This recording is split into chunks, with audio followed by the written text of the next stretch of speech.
All right. Hello, Durud and Shalom. We be live. Hi. Hello, hello. Hi. Who are you and why are you here? Yeah, it's a good question, isn't it? Yes, yes. Um, we came to see Don't Armin move your rage. chair This is because the it's rage making a lot of time. sounds. Yeah. What Okay. is? Don't move your chair like that because that's Oh, okay, what's making the okay. sound. Yeah. Okay. Yeah. Go. All right. Yeah. So many people probably came here expecting Armin to rage at people. Instead, they're raging at people, namely me. So my name's Guy. I'm part of the discussion group of Liberty Politics. A link over there. Um, And I am going to be talking within Liberty Politics and sometimes in live streams with Armin about the Israel angle of both geopolitics and also internally explaining Israel to other people, trying to do it as objectively as possible. Which means not that I don't have biases, but that rather that I would put my biases up front where I think it's relevant, and at least try to give you all sides of each argument before saying where I stand. And I've seen a lot of interest in this community with regards to Israel, and maybe many questions come up like who's Naftali Bennett. So you reviewed an interview between Naftali Bennett and Piers Morgan, so we can answer that, and like who are the political actors in Israel. We're about to come up. This is an election year. We're going to have an election either in September or October, and a lot of things are going to change, and there are a lot of relevant issues pertaining to Israeli society that would come up over the next few months. And even today, there was an interesting event that is going to reflect on a lot of it. So, can you give us a list of the things that you want to talk about today? Because Right. Yes. there's a lot happening in Israel, Right. Lebanon, Iran. The elections are coming up. There's a the way that people are talking about it. It seems like there is like a lot of internal fighting going on over uh, Netanyahu and his popularity. So, what do That you would have been a what? true statement at any point over the last almost 30 years. Oh. Um, Netanyahu has been a divisive figure within Israeli politics since since before, even more than 30 years ago. So we're not going to go through all of that today, but over time we're probably going to get to at least some of it. Okay, so what are we going to talk about today? So we'll probably start with the geopolitical stuff pertaining to Lebanon and Iran, and we'll there is a couple angles there. One is the shouting match, quote unquote, between Trump and Netanyahu, and what likely happened. We saw both Trump and Netanyahu have come out on American media and mentioned some of what went on in that conversation, or some of what they wanted out regarding what went on in that conversation. So there's that conversation. There is what is so we yesterday had the chief of Mossad not resigned but finished his tenure and was replaced by a new one. And there was also some drama about that. Probably we're not going to get into all that today.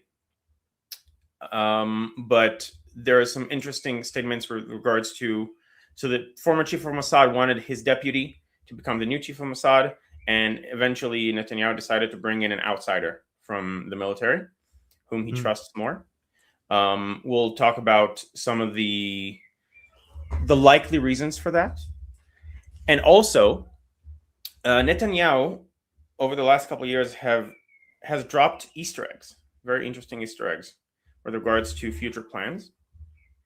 So, for example, right before Am Kelavi, which is Operation Rising Lion, in Mhm. June, he actually quoted the Bible verse where the phrase "Rising Lion" Mhm. is on the Knesset stage. and he's been throwing out like cheeky remarks here and there. So last week, 6 days ago to be exact, he put out another Easter egg in an internal meeting, meaning that allegedly wasn't supposed to leak, but then it leaked, and presumably he was also the one who leaked it. But there was an interesting statement there. It's a bit broad, but I can narrow it down to probably one of two things that he referred to, and potentially both. And then we'll talk about the time permitting. We'll talk about the interesting development today. So today, the Knesset, which is Israel's parliament, has elected a new comptroller, meaning like an internal reviewer, an internal a person who's in charge of providing a critical eye on what the government does and how it can improve. Mm-hmm. And there are two candidates. One, Yosef Elron, a former Supreme Court justice, who's considered like the most conservative Supreme Court justice. And the other is Netanyahu and Likud. So Likud is the party that Netanyahu belongs to. Oh, that's nice. Let me get this. Change this. I'll move a bit so that it's not hiding my head.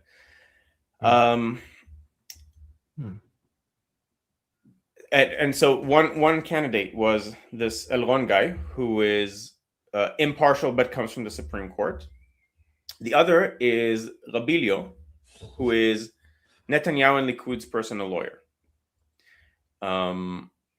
who is a bit less impartial. Let's put it that way. So and eventually what happened is that Rabilio, the lawyer, was elected, and this has interesting implications for bigger debates going on in Israel about judicial reform and the place of parliament and how much power it should have, without whether it should have no restraints, some restraints, which restraints, and that's a whole like topic of conversation. And the way I phrase it now actually points to the opposite of direction of where I usually. So like Israeli listeners would probably say, "Oh, well, by the way you phrase it, he's against judicial reform." I'm actually not. In fact, my wife used to work at Kohelet Policy Forum, who put the initial judicial reform offer together. But we'll get to that in due time. I think we'll start with the broader topics.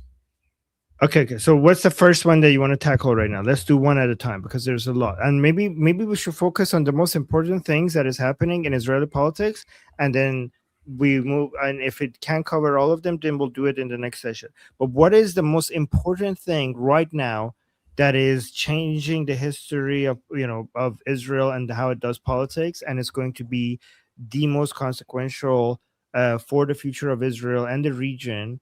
And what is feeding into it? What is this thing like? If you had to pick one thing right now.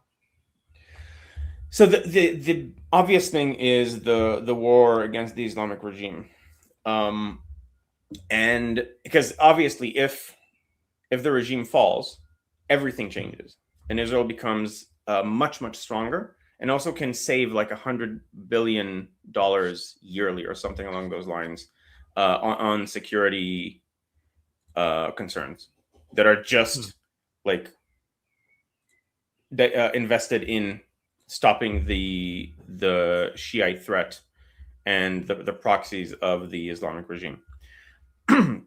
But that is also something that you talk about a lot from other angles. So I'll try to bring in the most interesting internal angle on that. Like, for example, the changing of the chief of Mossad, and also what is likely going to happen in the future based on what we can say right now. So if the Islamic Republic's falling or not falling in the next, let's say, couple of months, how would each one of them impact Israeli politics right now? Like, let's say Islamic Republic falls within the next few months, and then the Islamic Republic doesn't fall within the next few months. How does that impact Israeli politics, internal Israeli politics, and in what way and why? Okay. So it kind of depends on who you ask, but I think that if the regime falls and Pahlavi returns, and then you have the Cyrus Accords, I don't see a way that Netanyahu isn't reelected and with a large margin, because it's such a huge shift geopolitically that he has promised. So on October 8th, 2023, the day after the biggest massacre in Jewish history since the Holocaust, Netanyahu has promised that he is going to change the Middle East. And so far, his detractors would say that he hasn't actually managed to do that. Now, I disagree. But the claim would be, well, Hamas is still in Gaza. Hezbollah is still in Lebanon. They're weakened, sure, but we haven't actually managed to convert any of the military successes. So our military is great. Everyone agrees. It's one of the best militaries in the world. But the political echelon's job would be to convert the military successes into geopolitical, long-lasting successes in the diplomatic field. And so far, what has happened is Hamas has been greatly degraded and all the hostages returned, which I think Netanyahu isn't being given a lot of credit for, although some people would say, well, he is responsible for them being hostages in the first place, and he delayed bringing them back because he wouldn't do a deal and then people argue about the reasons, and that's its own debate. We're probably not going to get into that today, but there's plenty to talk about for future conversations. And right now, Hamas is still in Gaza. Mm-hmm. In Lebanon, we have greatly degraded their abilities, but Hezbollah is still in Lebanon, and they are still stronger than the Lebanese military, which also has some Hezbollah affiliated, let's say, people in it. So the frustration with Netanyahu in Israel is that Hamas is still there, Hezbollah is still there, the Islamic Republic is still there. That's the frustration with Netanyahu. That's the local, if you can call it, to this war. The greater frustration is many people think he is corrupt and he doesn't actually care about the good of the country, and because he also has a corruption trial that's been ongoing for several years now. And the claim would be that whatever he does to avoid the trial, and then how common is it? So which one? So for people, so two questions. The first one is from the people in Israel who are against Netanyahu.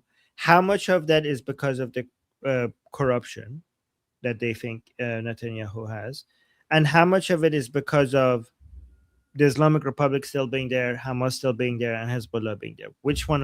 Which one is a bigger deal to the Israelis? Okay, so to me, so here I'm going to have to bring my own personal opinion into it. I think it has very little to do with anything that happened over the last 2 years. I think whatever argument is made about the last 2 years is because, some people change their opinion in either direction, by the way, over the last 2 years about Netanyahu. But most of it, like 80 to 90%, is people have already made up their minds about Netanyahu well before that. And then you just have new ammunition that you use for why Netanyahu is the worst prime minister of all time, or why he's the savior of Israel, or why something in between. Okay. And what feeds to that over all of these years is mostly the corruption claims? No, the corruption claims is also one of those ammunition things. So what is the main thing then? The main is thing, depending on lefty? Yes, being what? Is it being lefty? Is that the main reason? No. Then what is the main thing then?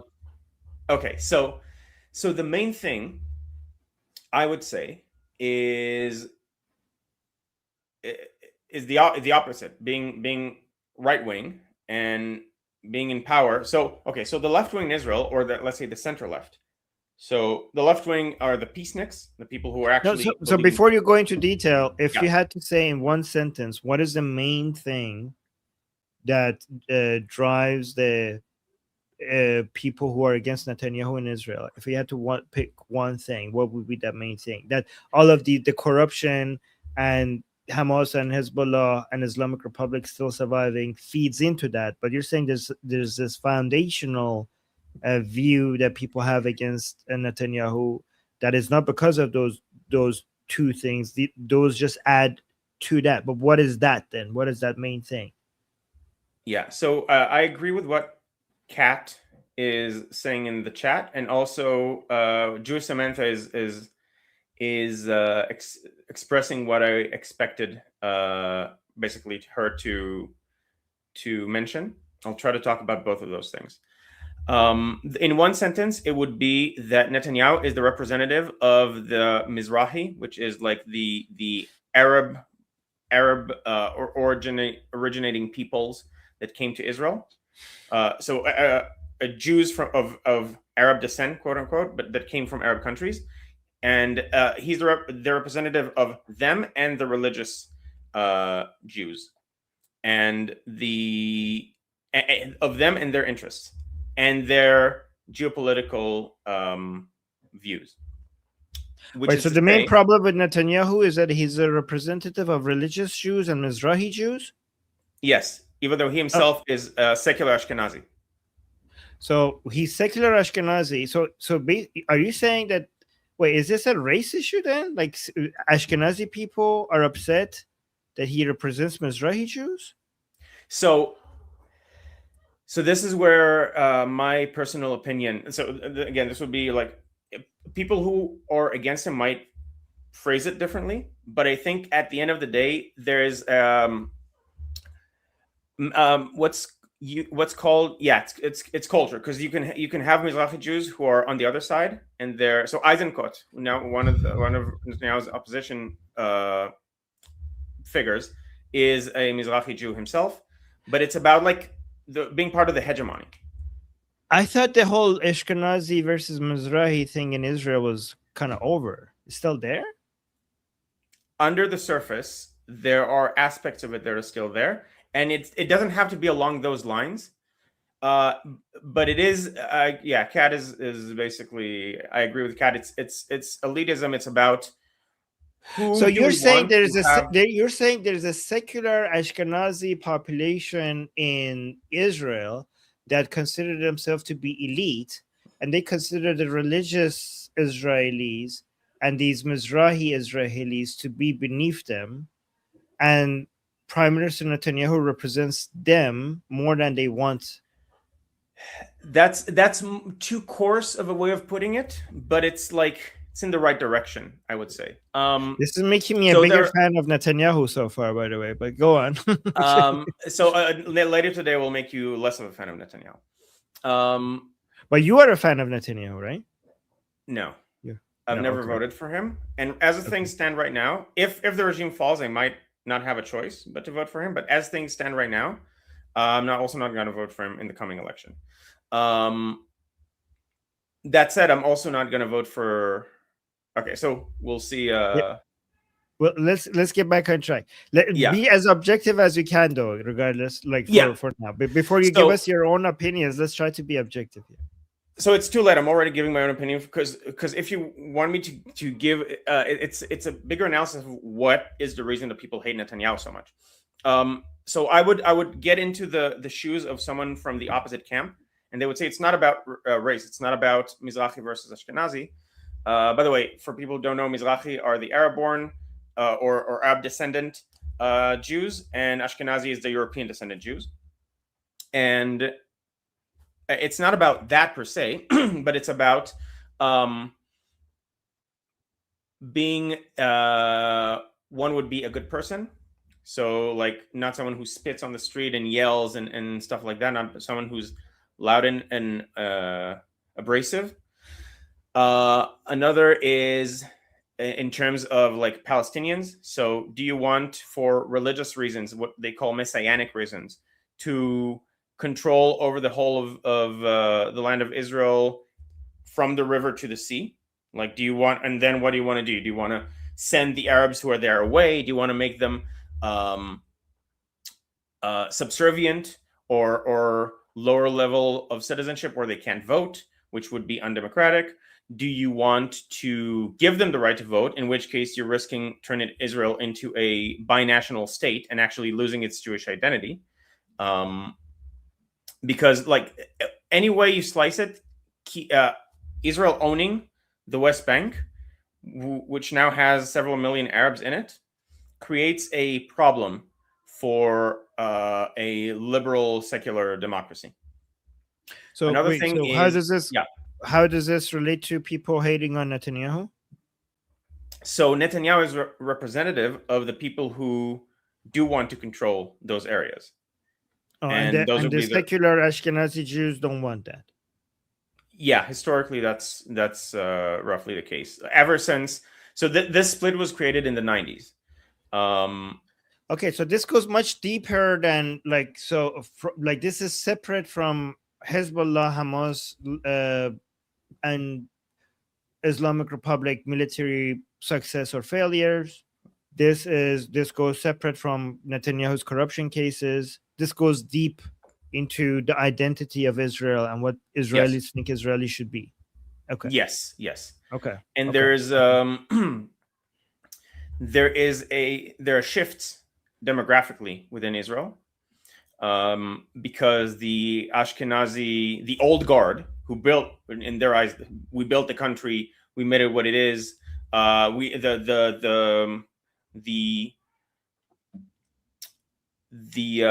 historically like labor voters and the old labor. So like, and labor nowadays is pretty much dead, but also because people are not really as socialist as they were, although like that's shifting. I'll try to focus.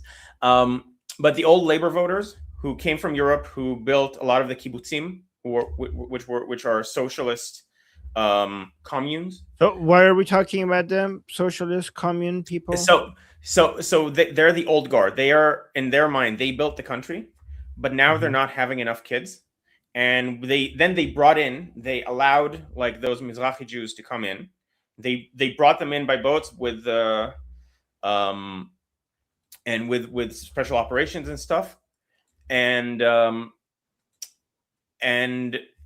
then in 70, I think it was 77, that was the first time Likud went into power. Likud was always the party, it was the right-wing party, the capitalist party, and the party that represents those ethnic minorities. You're saying the socialist Israelis brought in the Mizrahis that took away power from them and gave it to Likud. So the Mizrahi Israelis that came into Israel because of the socialists letting them in, that strategy backfired because they largely voted for Netanyahu and are responsible for the growth of this party. Yeah, I mean, one thing I want to highlight. Let's see if I can do that. Okay. He's putting too much on race, not enough on Bibi. I'll get to that. The question right now was what caused the rift, and there are things that came after the fact that now. So many right wingers don't like Netanyahu as well, and today was an excellent example of why. But if you're asking me about the deep analysis for why this is happening, I think that's the issue. People that Netanyahu is representative of their country going to shit, for them, becoming this messianic thing that's not different than any of the other peoples of the area that are like Durka. Essentially, okay, the best way to say it is they think that the Durka are taking over Israel, and Netanyahu, the religious maniacs are taking over because of Netanyahu. Yeah. Okay. Yeah. So he's an Ashkenazi secular Jew who's betraying his own kind. He's betraying secular Ashkenazi Jews. And it's a bit more complicated than that, because Likud has always been a minority opinion for, like, historically for those people. Up until 77, they always had some Ashkenazi voter base, and some Ashkenazi, most of their representatives used to be Ashkenazi. But nowadays it's becoming less so. And Netanyahu was always part of Likud. He was always part of that strand. but So he has, this sounds yeah. this sounds like so much elitism. Doesn't sound like these people like, oh, like he's our country used to be civilized. This sounds like leftist elitism and academic, the exact very type of people who are like, I don't know, these low level people are taking over the country, and like we are these sophisticated, rich, secular minded, academically minded people that think that the masses don't get it, and he's just like opening the door to these barbarians, like either the Mizrahi, which is basically to them same as like basically not. Do they have this understanding the Mizrahis are not really Jewish because they came from Arab countries anyway? Is that like No, a no, no, no. That's thing? not. No, No. that's not a thing. No, absolutely Okay. not. And in fact, so people are rightly saying in the chat. So Roni Shamai. So right now, oh, sorry, wrong one. The religious have worse racial elitism. Sort of true. Depends on which religious people. There's also like a putting of religious people in the same like bucket, where you have many different strands. But so right now in the chat we have Amir, who I know despises Netanyahu, and Roni, who also has the same kind of opinion. And I'll try to do my best to give like Guys, your. I'm learning here. Okay, if I get it wrong, don't get upset with me. I'm trying to understand what's going on. Okay. So like the worst, the most overt racism is in the ultra orthodox communities, which are part of this bloc of Netanyahu's like religious national bloc. At least historically, that might change in the coming election, which is an interesting development from the last like few days. But they have like, you have the Ashkenazi schools and you have the Mizrahi schools, and only the elite of the elite of the elite of the Mizrahi schools manage like to get into the Ashkenazi schools. And we all agree running. All right. Yeah, don't worry. I just highlight sometimes. Thank you, BT. Thank you. And guys, I will read the super chat soon. Okay, so I see super chats coming, and we will respond to them soon. Okay, so I think I have a little bit of understanding, but so do you think that Netanyahu's performance has nothing to do, like, have very little, like his? So are you suggesting that his corruption? So I mean, the alleged corruption, and you tell me later if you think the corruption accusations are justified or not. And the accusations that he has been weak against the Islamic Republic, Hamas, and Hezbollah, does that at all contribute to his reduced popularity, or are those just excuses?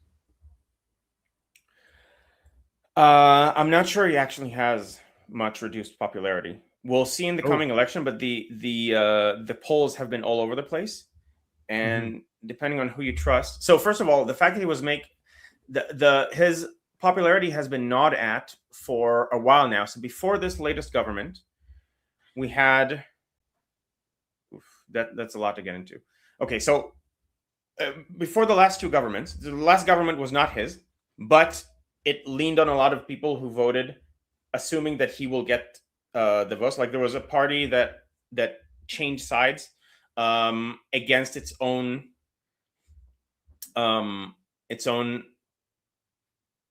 promise to its voter base, which caused the previous government to be able to come into power. And before that, we had like 5 elections where no side was able to get a majority. And the reason that this time Netanyahu was able to get a majority is because of so Israel is a parliamentary democracy, meaning that we have parties that. So I think we're getting into too much detail. Is his popularity being reduced or not? Like, is it like you think? No, not recently. I think so. It's really hard to say because this government, there just so much has happened. October 7th, and then before October 7th, you had judicial reform, and like there was not a single moment of peace internally for the duration of this government. The people who don't like it call it Memshalet HaChurban, which is like the government of destruction, or it's Churban is like it harkens back to the fall of the temple. Churban is like Churban Abayit, which is the fall of the temple. So I this think is the we're also government that we're moving away from the question again a little bit.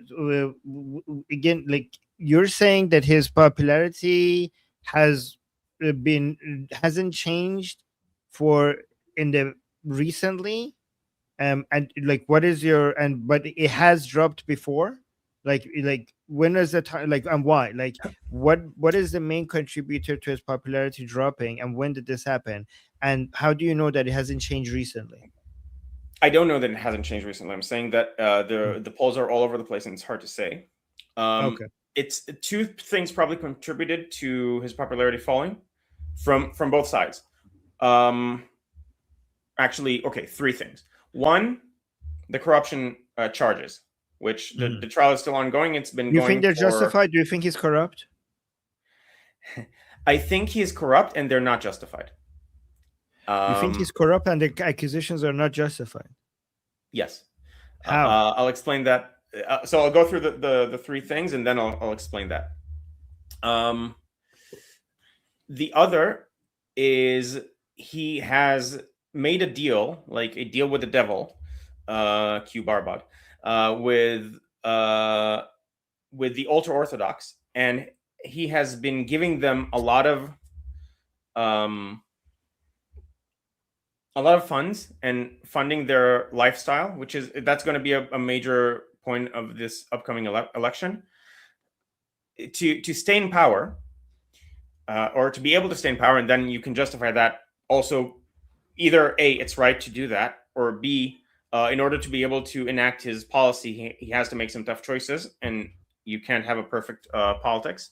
But in Do order you? to stay in power, he Mhm. had to they're essentially subsidized continually by the state. They get way more in social welfare than the taxes That that has they been contribute. Because, unpopular by most Israelis. I yes, find that it. Okay. Okay. What about yes, you? Do you find that does that concern you? it does. Um, I'm not sure what the right way to solve it is, but now there's a consensus even among Likud voters that this cannot continue in the way that it has been going. Partially because, like, since October 7th, you had so many people doing reserve duty, myself included, for hundreds and hundreds of days, and then these ultra orthodox have Mhm. they essentially they've been exempt from serving in the military for many years. Is that Bibi's fault? Wasn't that the case already? No, Like, how is that Bibi's fault? yeah, it was the case already, but he also blocked any attempts to change it. Well, I thought I thought they're changing that in Israel. They're making it so that they They have are to serve. so they're now there's too much of a consensus even among Likud voters that it has to change, and that's why the ultra orthodox are now not necessarily going to be in Netanyahu's pocket. At least not the Ashkenazi ones aren't. The Ashkenazi ones are also not Zionists, so they don't consider the Israel as the legitimate Jewish state because it's not according to What? religious law, and the Messiah hasn't returned yet. So is Wait, the technically Ashkenazis? Wait, who? Who does it? the Ashkenazi ultra orthodox. Okay, so you need to add that in. You can't just I did say that. Ashkenaz. Oh, okay. I thought you said the Ashkenazis are not Zionists. So the No, no, Ashkenazi no. ultra orthodox. Okay, okay. Yeah, the Ashkenazi ultra orthodox, they Right. don't see Israel as a Yes. legitimate state, and they refuse to be ministers for a long time because of that. Right. They were Yes. in the government, or in the coalition, but they were not in the government technically. They didn't hold Are portfolios. they a big part of the Israel? I thought the non-Zionist Ashkenazis who are saying that Israel shouldn't be a government, I thought they're just a very small minority.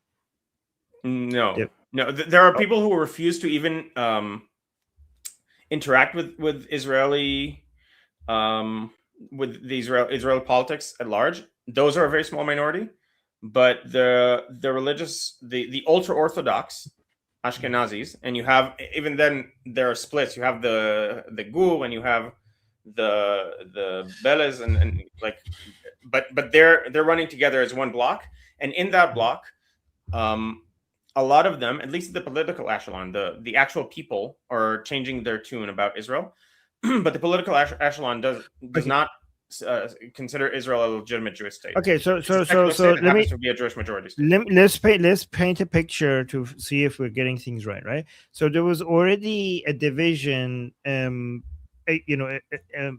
Netanyahu, for Netanyahu, that goes back a long time, and that is more about some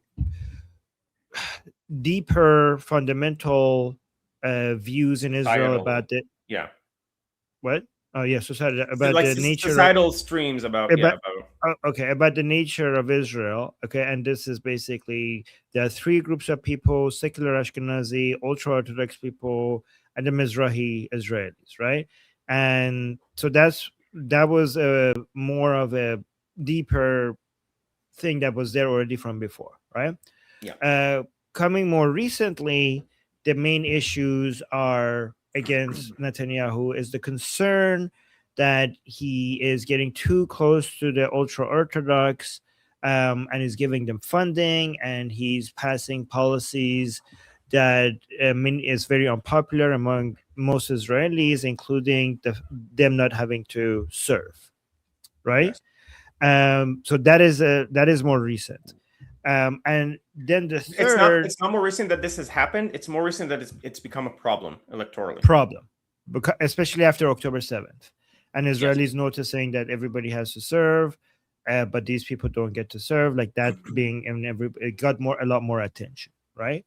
And then on top of that, we have the um, corruption cases, and then the basically the Islamic Republic still being in power, and Hamas still being an issue, and Hezbollah being an issue. Does that exhaust everything so far? All the points against people have against Netanyahu? Yeah, I think Most so. of Like the Hamas Hezbollah still being in power is a recent development, but the larger claim is over the last almost 20 years that Netanyahu has been in power almost continuously. He has done the most to maintain the status quo, and you get it from both sides. He didn't do a two-state solution from that would be from the left, but he also didn't do enough to advance other things, Israel militarily, or either expand if you're really extreme, but mostly do stuff to regulate like West Bank and change stuff on the ground over there. So he didn't do some okay. So I'm gonna quickly go through the super chats, and after I read the super chats, I'm wondering if you could ask based on the list that we have right now. And actually, I think we should add one more thing to the list. But based on the list that we have, I want you to see what is the best defense of Netanyahu on each one of those cases, because we now made the cases against them, and then let's go through the best defense for each one of them, and then also then your personal view on each one of them. Do you think that's a good way to go about doing this? Okay. Yes. One thing that we forgot. Yeah. So we haven't actually mentioned this. I'm going to be part of the Liberty Politics umbrella along with. So we have Ali now, and now I'm also joining in. This stream is also on my channel, and you're all invited to subscribe. I'm going to be making videos about Israel from many different perspectives. If you think that would be interesting to you, then by all means go and subscribe to my channel. And we're also live on my channel right now. This is Guy's channel. So the link is in the chat. The link is in the description. I think so. Guys, can you check if the link is in? I think the link is also in the description. I'll double check. I think it is. Yes, it is. The link is in the chat. The link is also in the description. Go subscribe to Guy's channel right now. Yes. Every time we go live, we will promote your. So guys, Guy is at 150 right now. So let's get him to 1,000 so he could monetize his channel. Okay. So let's and then, yeah, guys, look at us. Our army is growing. We recruited Ali, and now we recruited Guy. So Ali will be focusing on Iran. Guy would be focusing on Israel. So next we need United States and UK. We're going to try to aim for specific segments that is focusing on US politics and specific segments that we're going to focus on UK politics. So this is what Liberty eventually, guys, the goal is eventually to have 24/7 live streaming going on, so that every time there's two goals, right? So that every time you come to Liberty Politics YouTube channel, at every time you could participate in a live show that is focusing on politics, but also we want to have 24/7 group calls as well at some point, so that if you're part of our discussion community, which you could get to by scanning the QR code, if you there's at every hour of the day there's a group call that you could participate in and talk politics. That's the eventual goal, but we're not there yet. We need to recruit more people until we get there, right? But I will be hosting segments myself as well there, so you'll be Yes. able to come and ask me about Israeli politics Yes. as well. And guys, you see the blue QR code? If it's blue, that's basically Guy's affiliate link. Okay. If it's red, there's no affiliate link. If it's yellow, is Guy's affiliate link. Sorry, it's Ali's affiliate Ali. link. Ali's affiliate link. If it's blue, it's Guy's affiliate link. So you could join the discussion group. And if you become a premium member or VIP member, that also supports Guy, by using those affiliate links, right? So yeah, great. So let's go through the super chats and then we'll come back to you answering those questions. Oh no, before the super chats, one thing that we forgot to add to the list is, on top of all of this, we also have the claim that Netanyahu can't make decisions on himself, and he's basically, excuse my language, people in Israel are saying that he's turning into Trump's bitch. And right, is that that's being is that another? Yeah, that's part of the umbrella of Netanyahu is unable to make to change the status quo. Like he's afraid. The claim he's not really a leader. He's afraid to make bold decisions, which has been. So a lot of people who hated him have changed their tune about that since October 7th. Like, well, this is not who Netanyahu always pretended to be. Now he's suddenly, after October 7th, deciding to be that, like to grow a set, basically. To grow a pair. Okay. So yeah. So okay. So guys, we heard all the accusations against Netanyahu. We're gonna, after we read the super chats, we're gonna see what Guy thinks the best defense of Netanyahu is on each one of these claims, and then after that, we'll see what Guy's own opinion on each one of these claims are. Okay. Okay. So let's go with Amir. Thank you so much, Amir, for the super chat, saying Netanyahu is Stalin without death penalty punishment. What does that, Guy? Do you know what is he referring to? I don't know. I know what he's referring to. I highly disagree. Explain to us.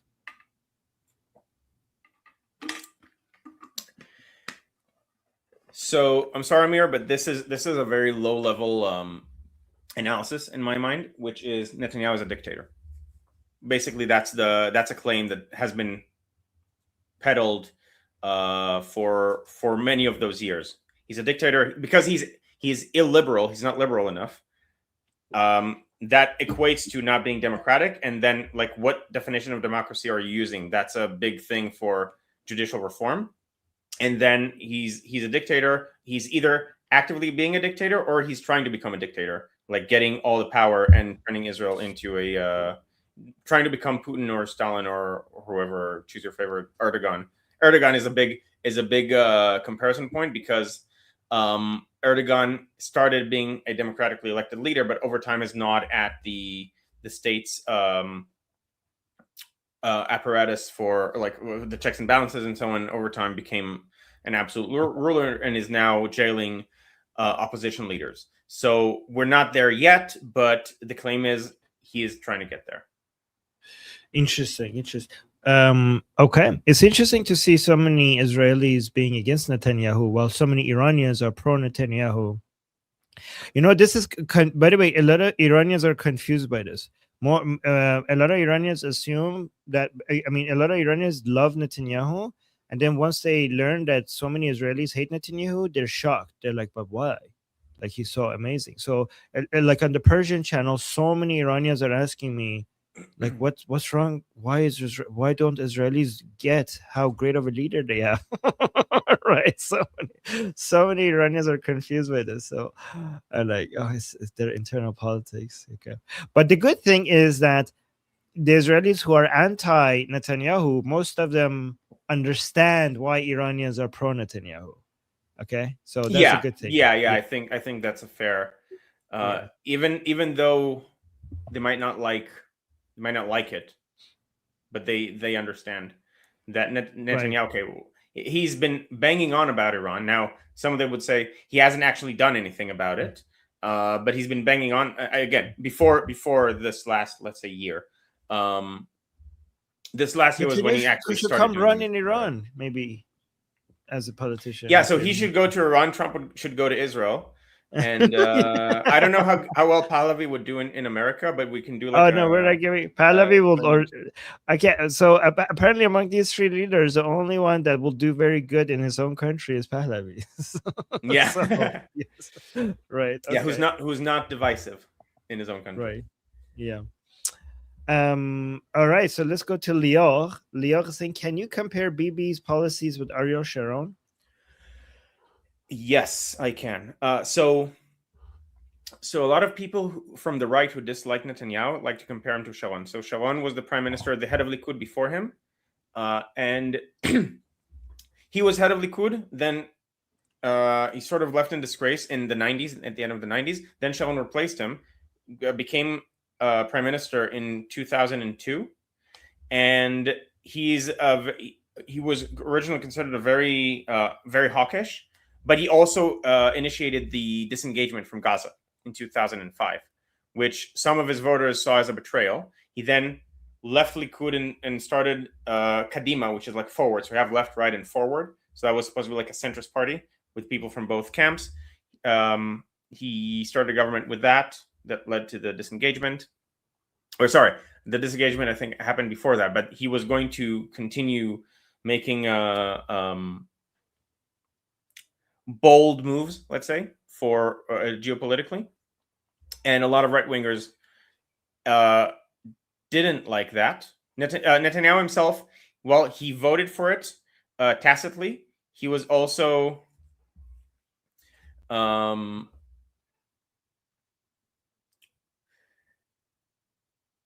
So let's go through these faster because there's more yeah. pictures. Yeah, okay. No, okay. But yeah, go on, finish your thought.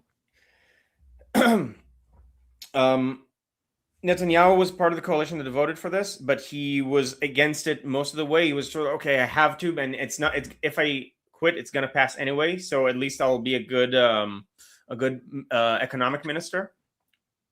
And but this is mostly about the disengagement from Gaza, right? Like that's basically the summary of it. In general, they would say that Sharon would have been bolder, but at the same time, Sharon also did the disengagement, which is like a left-wing move. Which is what the disengagement caused October 7th. That's what most of the right is saying. Yeah, that's the right-wing perspective on it.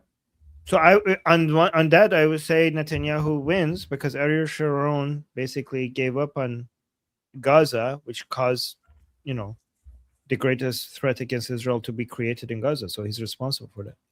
Yes, at the same time, there were good reasons for the disengagement in terms of there were a lot of soldiers who died from the perspective of the center left in order to protect these Messianic Jews who live there illegally, and were trying to expand Israel's borders and mesh us with the Palestinians as opposed to separating us from the Palestinians.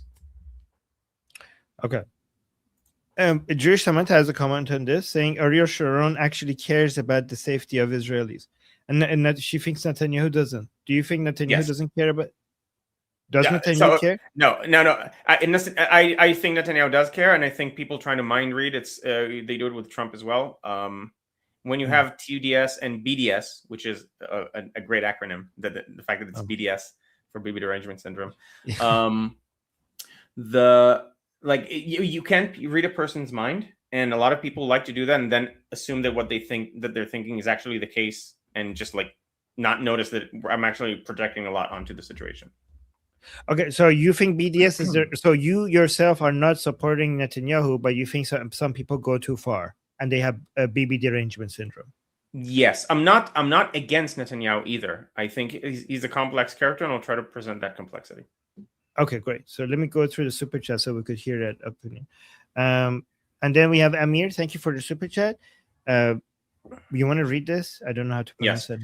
Inon Magal, parentheses, chosen by Bibi and used unofficially as his simp, which is factually not true. Inon Magal has attacked Netanyahu for decisions many times as well, but he's the most representative of the average Likud voter. I would say that, but I don't think he's not a paid. So people called a lot of people on the right are called paid shills in the media, and I think that's what he's referring to here. From Channel 14 said the October 7th is because of traitors Rabin and Sharon. It's just like no. Read it fully because people don't. So from Inon Magal for Channel 14 says the October 7th is because of the traitors Rabin and Sharon. It's just like Russia. I'll explain what. Yeah. So Rabin was the prime minister in '94 that was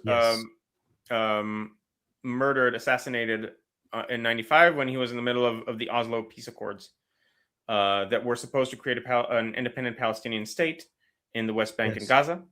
They were singing Shir La Shalom. What is that thing? Shir La Shalom, a song for peace. Shir La Shalom, yes. And Sharon also did, and Sharon practically did the disengagement from Gaza, and I don't think I heard him call them traitors. I think you're mixing a bunch of stuff up. But he has that is the right wing point of view that the main reason for October 7th is because of the disengagement. If we hadn't done the disengagement, and I think Armin also on the surface agrees with this. Yeah, I don't think Rabin and Sharon are traitors. I don't think they were like trying to betray Israel. I mean, so I think that's an exaggeration.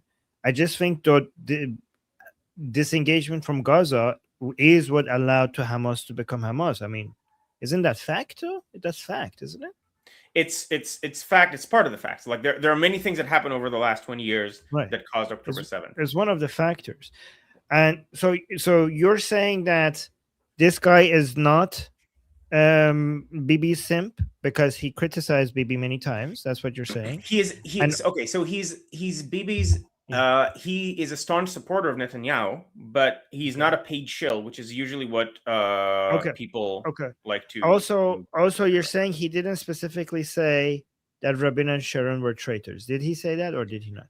No, not only so. Inon Magal, I highly doubt, said this. He might have said it about Sharon, but again, in the sense that Sharon betrayed the right, because he used right-wing votes to cause the disengagement. Okay, all right. But not traitors to the country. And in fact, for Rabin, there's a clip that should be famous but isn't. So because people keep saying Netanyahu incited violence against Rabin, and there's a famous clip famous. If you're not in, I've seen it with the tomb.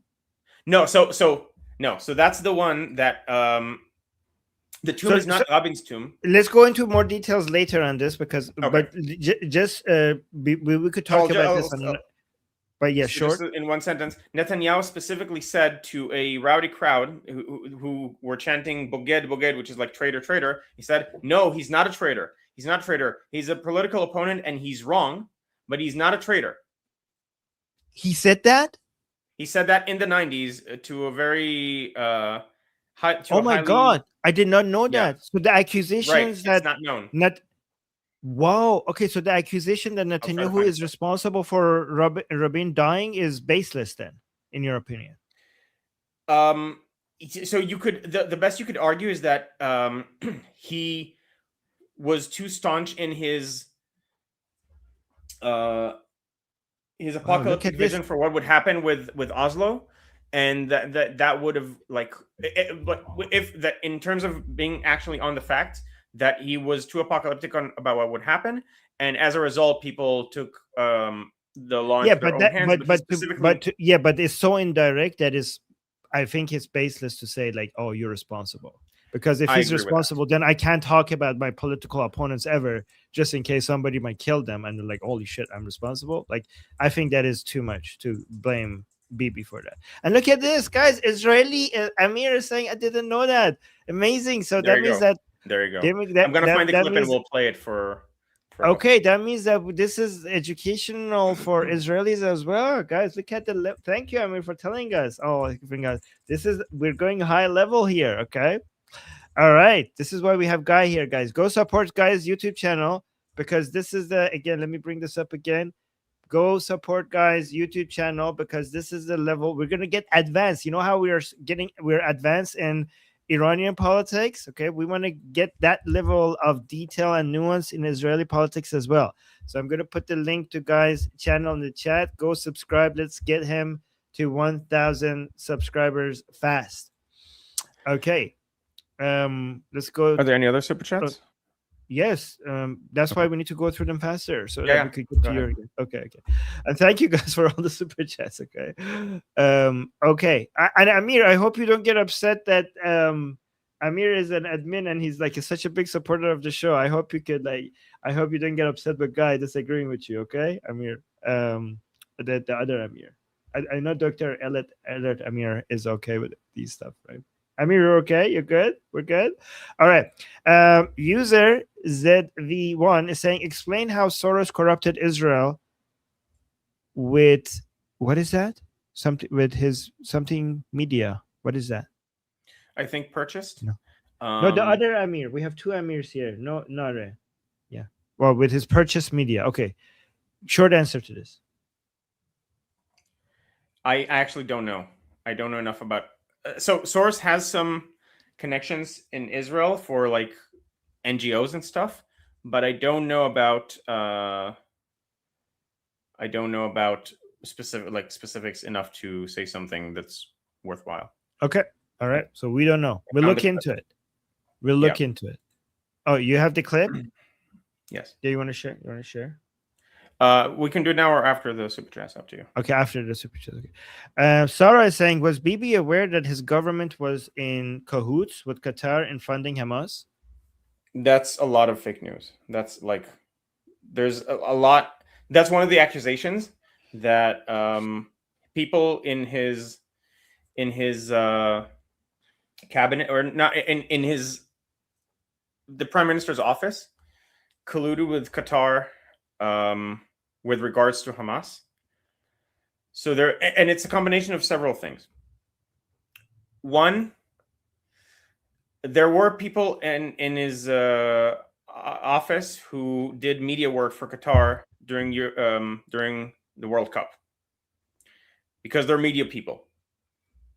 And then they remained on retainer, but it was indirect. So the person in his office worked for a media company. That media company worked for Qatar, and he remained on retainer for the media company after the World Cup. That does not mean, and there is no evidence to show, that this person has continued working for Qatar after that. You also had other people from the other political side working for Qatar, quote unquote, at the same time, like promoting the World Cup. And there are also Israeli-Qatar relationships. Unfortunately, it's complex. Like now, people basically agree that we should cut all ties with Qatar because of everything they're doing. But it wasn't a clear-cut case of they're an enemy state and we can't work for them.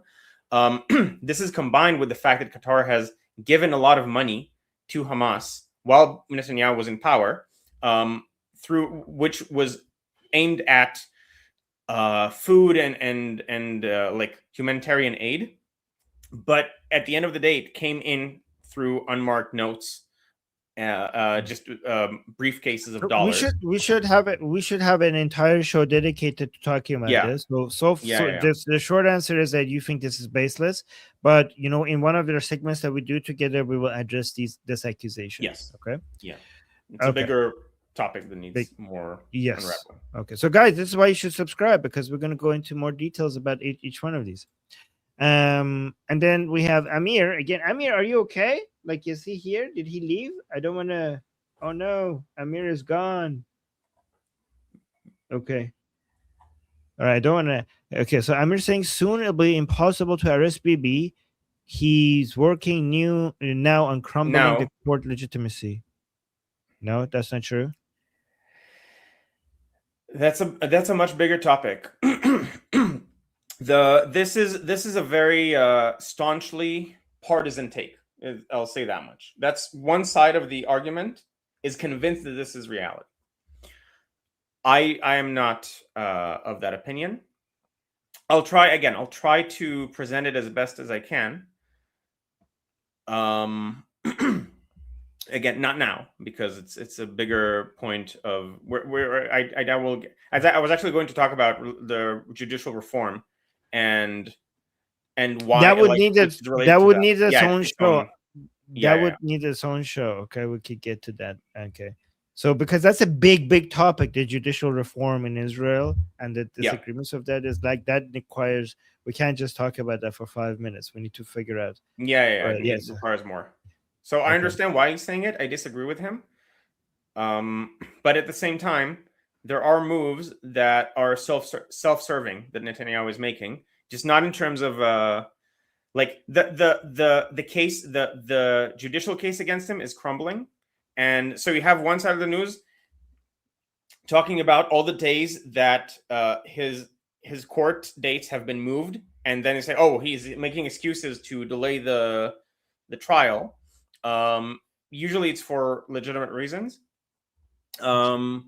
And then the other side is actually presenting what's being presented in court, which is the cases are crumbling by any objective measure. If you actually look at what's being presented and what's going on, like the cases don't stand up to scrutiny. The specific cases, I do think he's done problematic things that just weren't illegal. Okay, we'll get into that in more Yeah. detail in another show. Okay, and then BTV. You want to read this one? Thank you, BTV. Yes. Let me get this straight. Left in the West pours into social welfare, keeping minorities dependent for votes. Fine by them. Bibi funding social welfare programs, unacceptable by the left. First of all, there is a lot of the Israeli left is very small. The actual like left, as you think of left that you see in the West, it has died out more or less. Now, and it's also in Israel. It's not really about economics. Many people agree on both sides that the situation with the ultra orthodox is unmaintainable, in part because, and this is not something that you have in the West, they're growing. Their population is growing exponentially because every couple has like 6 children on average. And so this is not sustainable on a country level, that you have a working class, and a working class is anyone who gives more taxes than they take in this case, that is supporting financially a growing minority that is either not working or working minimum wage jobs, but has 6 children that require political support. So it's too different of a comparison to be able to make effectively. Okay. All right. Thank you for that. And thank you, BT, for your super chat. And then we have another Amir super chat, which I'm not, he's not here to even see the response to. Hopefully Well, he's this is okay. recorded, so we'll be able to, yeah.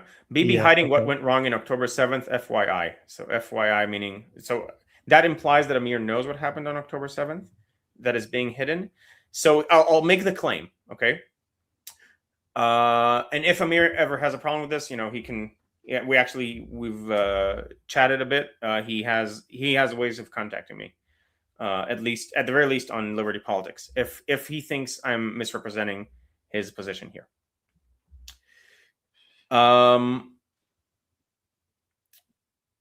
So the claim is security cabinet. The judicial reform was ripping Israel apart internally. And as a result, people thought, well, Israel is not going to be a democracy anymore. I can't trust people from military people. I can't trust my government when it's making decisions about like when I go to battle and for what causes. I don't want to fight and risk my life for an illiberal state, for a dictatorship or whatever, all the superlatives you want. And so people stopped volunteering to go into the army, and specifically pilots, because they have to volunteer, and it's a whole thing. And people, and this internal rift, people have warned Netanyahu that our enemies are planning attacks, and like, you should be aware of that. There's a cost to what you're doing now with judicial reform. Here's the problem with that. And then, okay, he didn't listen, and then October 7th happened. The problem with that is that they were talking about Lebanon. We're very much prepared for Lebanon, as is evident by Eid al-Beeper, when many Hezbollah operatives lost eyes, crotches, and fingers simultaneously in an insane Mossad operation. We're very much prepared for what was happening in the north.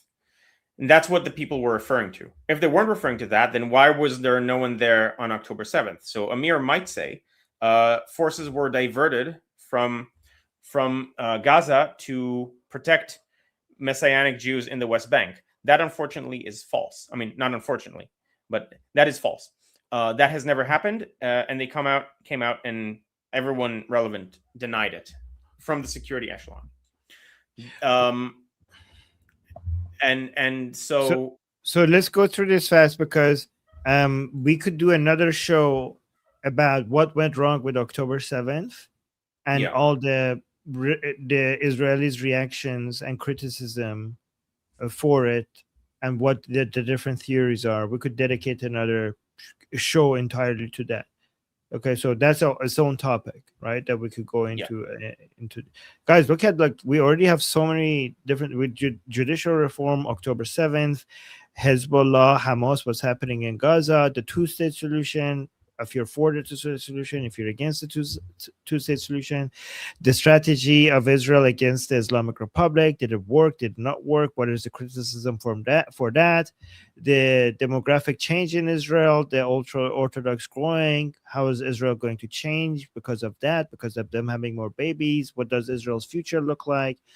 There's each one of these are their own specific show, and that is just what I can think of on the top, at the top of my head. So, and all of that will happen with Guy with a better mic. His audio is not going to be this bad, soon, right? There's a mic on the way, right? Yes, the mic is on the way. Yes, help is on the way. Great. Help is on the way. Fantastic. So, guys, we're gonna save your ears from all the boom boom sounds in the background. I'm just kidding. But the Guy has full control. Yes, Guy can. He's saying there was a question by Soapbox saying, "Does Guy know yet how to pull questions from viewers?" That yes, he can select. You know how to start them to save the ones that you want to. So Dior, for example, is saying. So I just pulled this up. Audio is okay. Oh, there you go. Good comeback. But do you know how to start them for that? You could save them for later. Try starting how to one. Start them. Yeah, I can. Okay, so I just start something. Yes. And I start a comment from yeah. Amir. Can you highlight Amir's comment that I start? Don't remove the start. Just highlight it. Go to the start section. It will take. One? It will put. No. Go to the start. No, sorry for the late response. I'm really not mad. I love for each of us to have an opinion. Okay. That's fantastic. Love you, Amir. Thank you. Okay, good. See, we guys, this is what we're trying to foster here. We're trying to have be friends. And Amir is 5 minutes behind. That's why. Okay. Okay.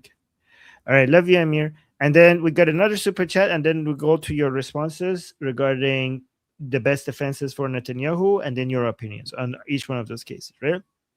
Mm-hmm. So Casey's saying all Turks should be investigated. What is this?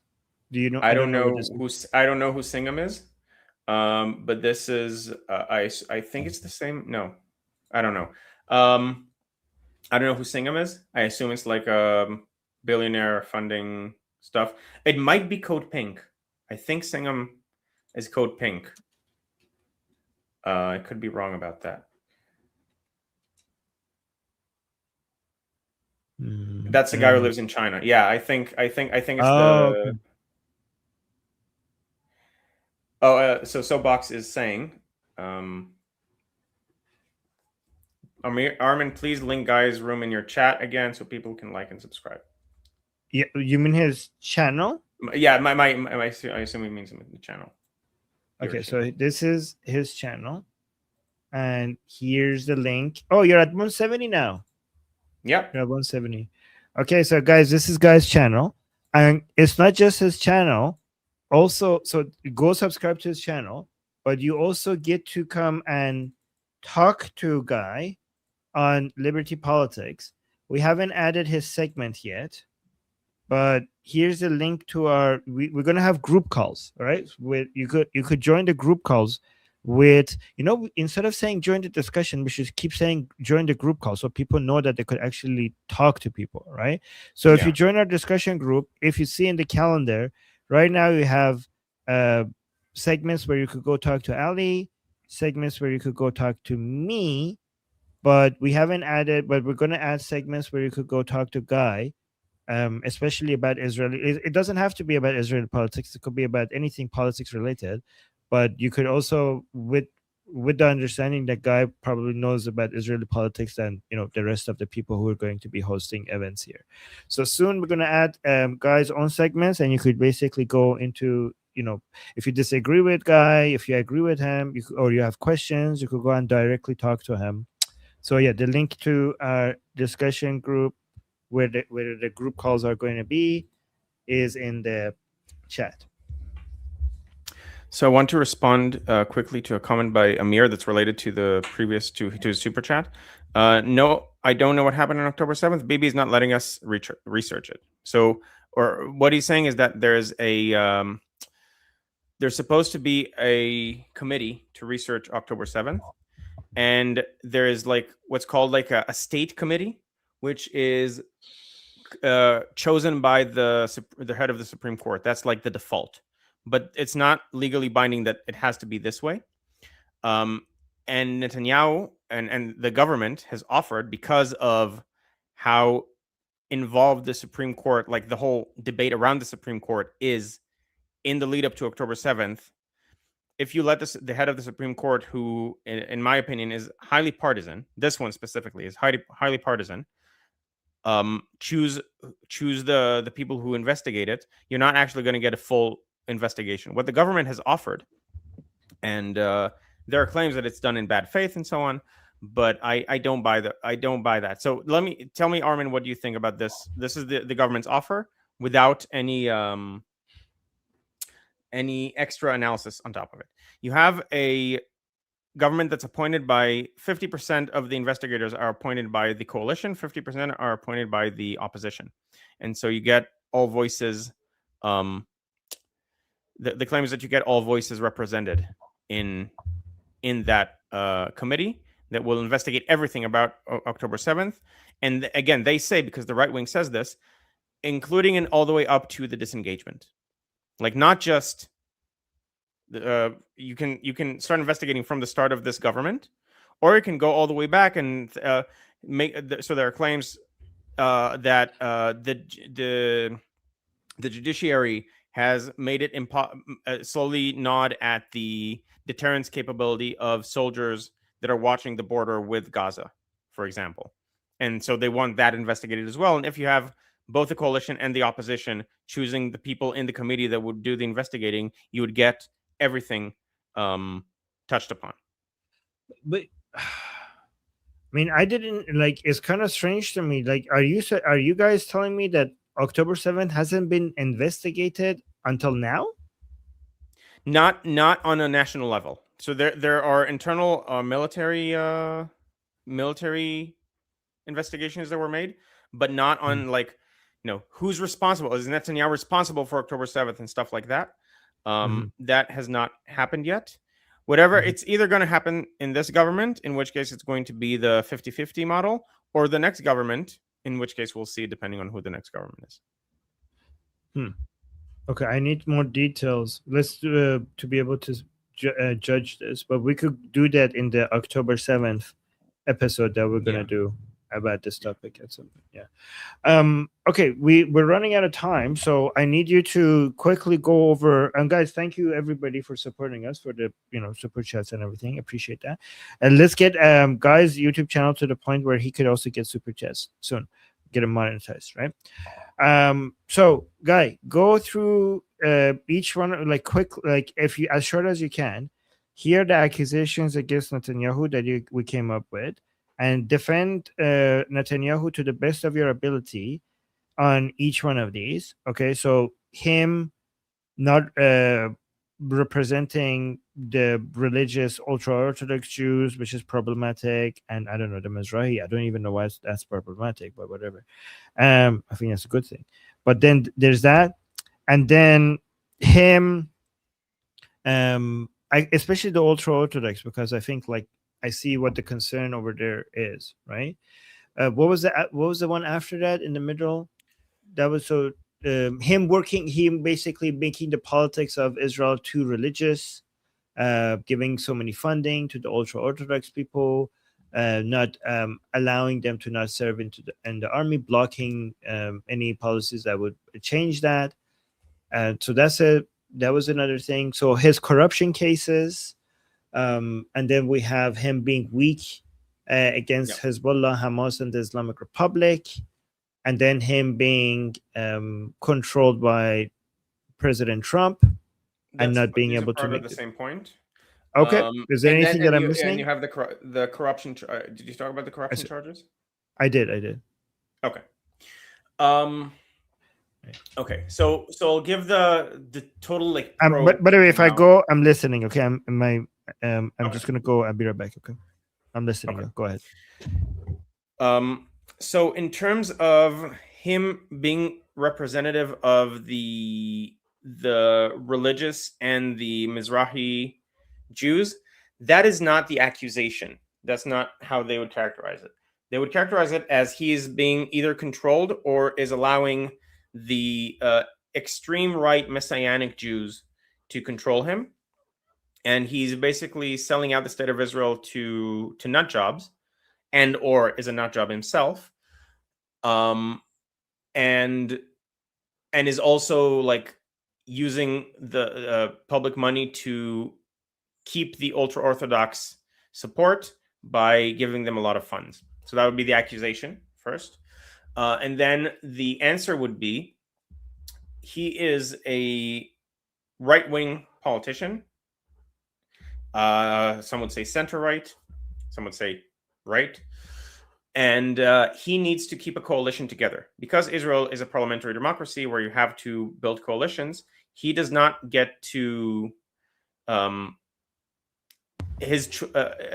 choose to the best, like to however he wants, what his coalition is. Historically, up until all of the left-wing parties, center left-wing parties, put a veto on sitting with him, or like refuse to sit with him, he would usually like to have one center or center left party at least in his government. So in 2012, he had Lapid and Livni. In 2015 was the first time that he didn't do that, but 2009 he had centrist parties. And also in the 90s when he was head of government, he had more center parties. In 2015 and in this government, those are the only two times where he had a full-blown right-wing government. And he had no choice, would be the defense of putting people like Ben Gvir, which to me is the biggest sin Netanyahu made, is make Ben Gvir into a viable political character. But he had no choice, because otherwise he wouldn't be able to lead the government, and it's life or death for him and his supporters, because if you let the left control the country, then they would do the two-state solution, which is a security threat. Then you would have October 7th everywhere. Because if you look at the map of Israel, like if you have an October 7th style attack coming from the West Bank, it's basically you're getting all over Israel. That would be the defense.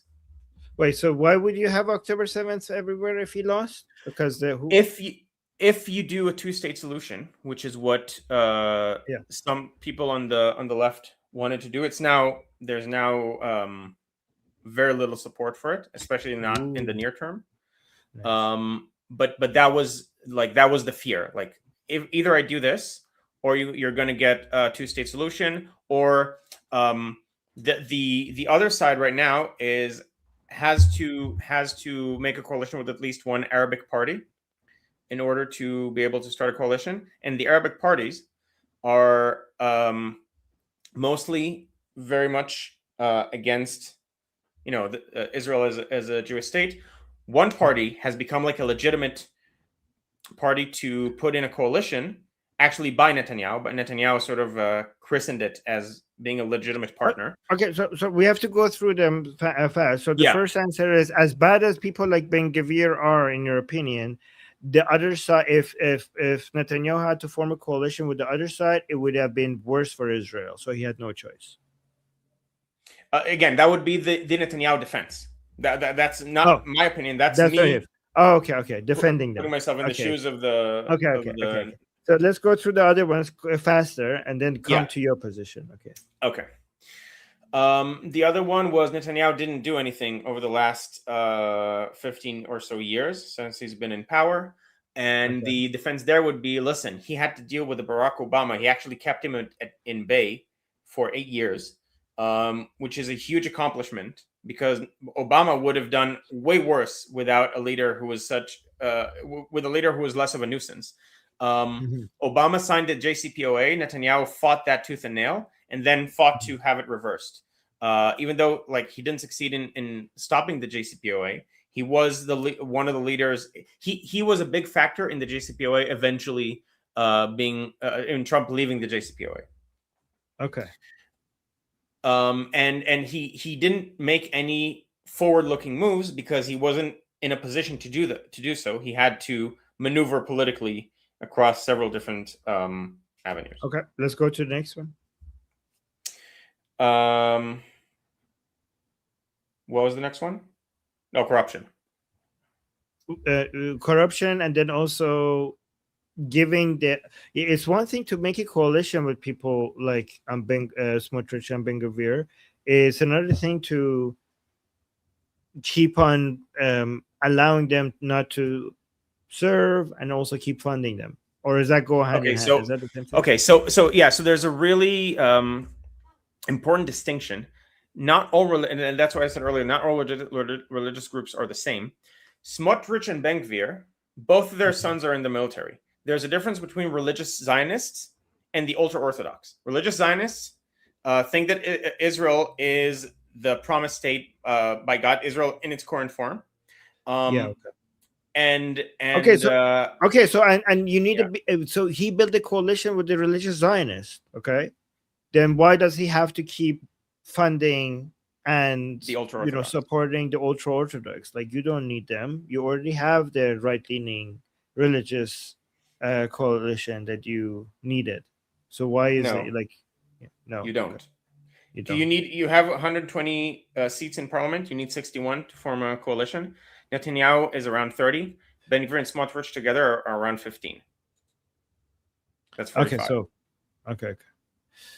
All right, but somebody's saying, Armin, you should talk with people also from the right. I mean, Guy, aren't you right from the right? I am. So I told you, I made a conscious choice to not put a label on myself. But I can be fairly characterized as a good representative of the right. I would say. Okay. Well, would other people label you as right leaning? My leftist family does. Okay. All right. Okay. Let's go to the corruption accusations. What's the best defense of Netanyahu there? So Kat is saying, guys, too left wing. Other than the opposition to Ben Gvir, I've been trying to show all sides of the argument. There you go.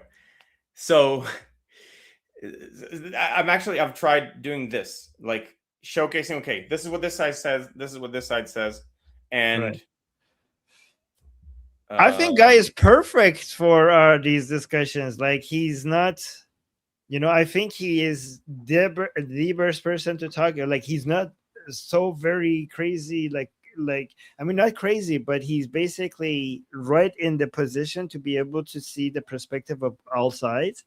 I think he's in the right spot. I think I would, if I had. I mean, you don't want to be labeled. Should I label you? Categorize you?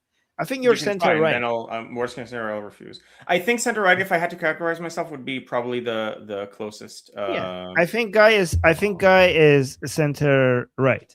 Oh, Nara is characterizing you as level-headed. Yeah, that's I try to be. I try to yeah. be. So quickly because we all love Ron, but this guy is lefty. Love you guys still. Okay, so I made a conscious effort 10 years ago to stop being in a bubble.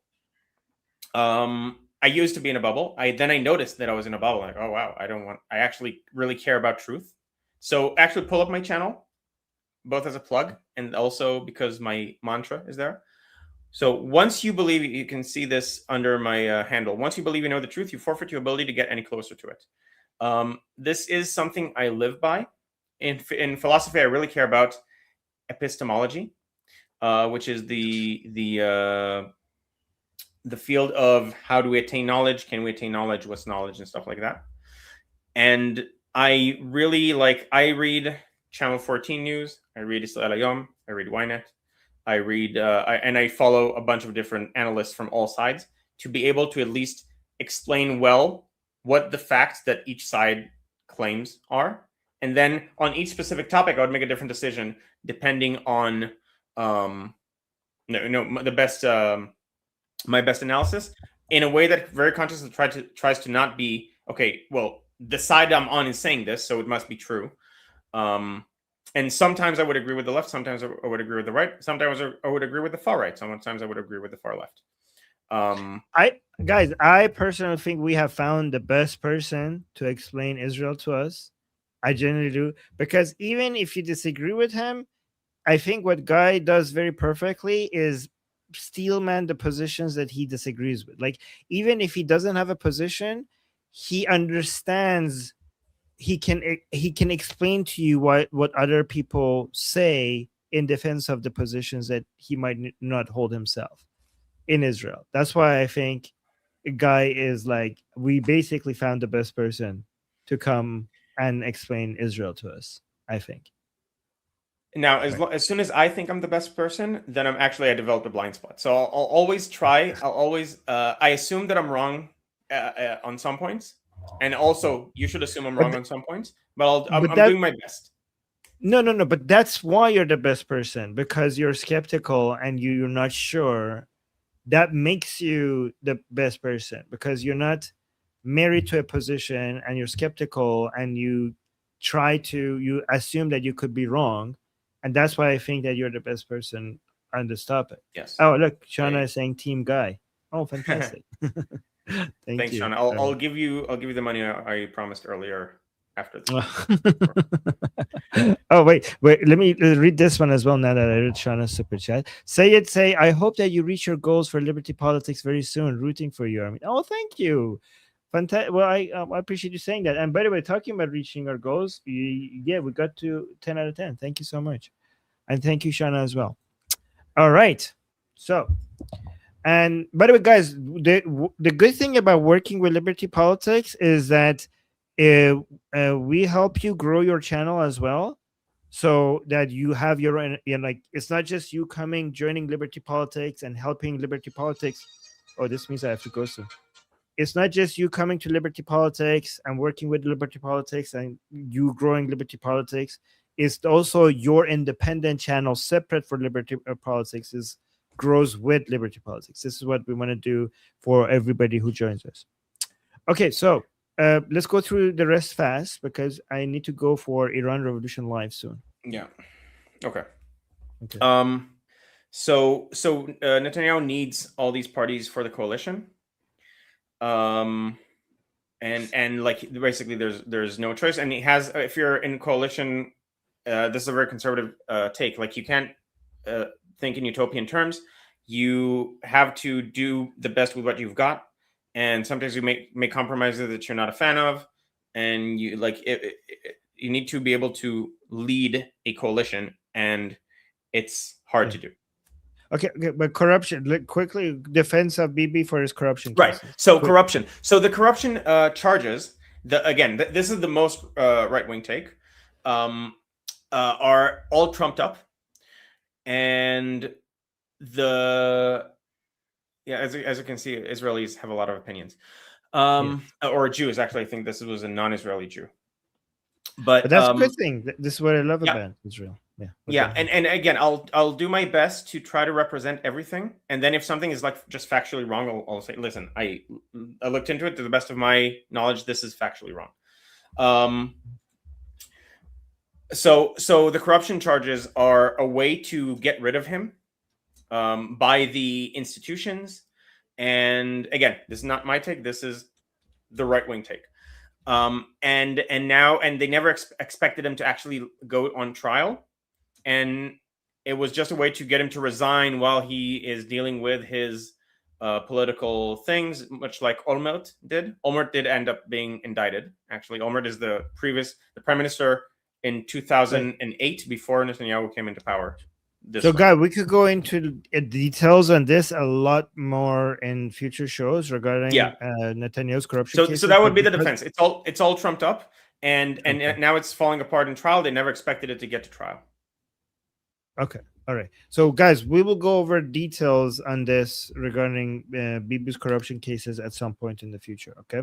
Especially with the elections coming in Israel, this is going to be a hot topic, right? Yeah. What was left? I think that's most of it. Now, yeah, go on. Some of the opposition to Netanyahu is he also did this. He opened up the economy under Sharon. He was the Minister of Finances, and he led the capitalistic revolution for Israel. It used to be a socialistic. My support for Bibi just increased significantly. Because again, we'll do our best to. So there's, I think, two things worth talking about. So my opinion, getting into my opinion, would just take too long. I think I disagree. Okay. Finished politically. And instead, two things I want to talk about. One is to show the video that of Bibi saying that specifically he's not a traitor. Hold on. Share screen. Okay. Again, this is from the 90s, which is why the recording, this is like the mid 90s. Can you see my screen? Oh, I need to put it in the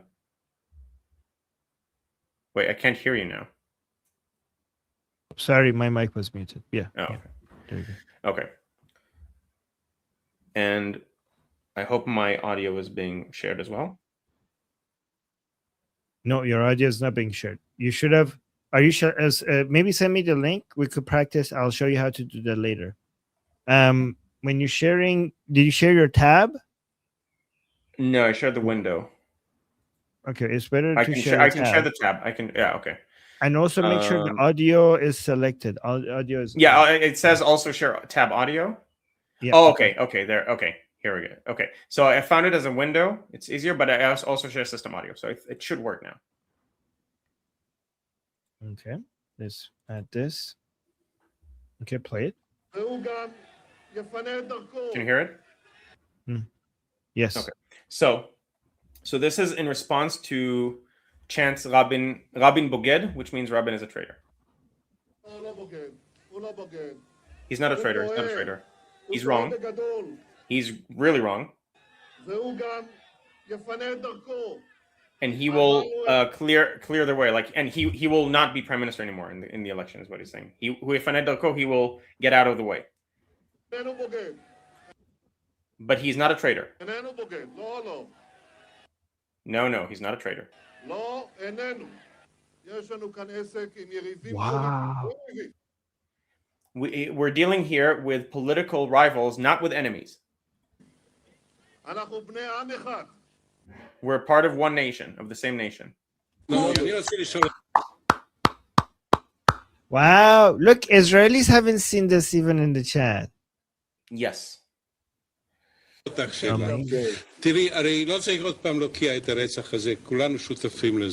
and this is the father of Yair Lapid, who is now a center left or left, depending on who you ask, politician.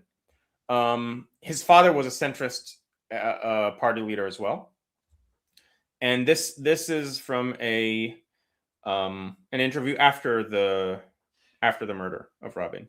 Look, Well, we don't need Samantha is saying. to.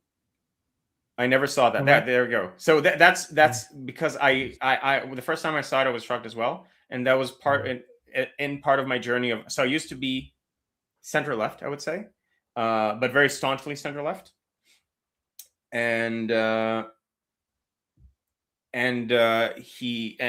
lot of people just don't know what the facts that the other side has, like the facts that they're operating from. Okay, so this is Lapid's father, Tomi Lapid. Bibi says one thing and acts the other way. Unless you mean to say that he murdered Rabin himself, the claim is that he incited to violence. And so the claim is about what he said.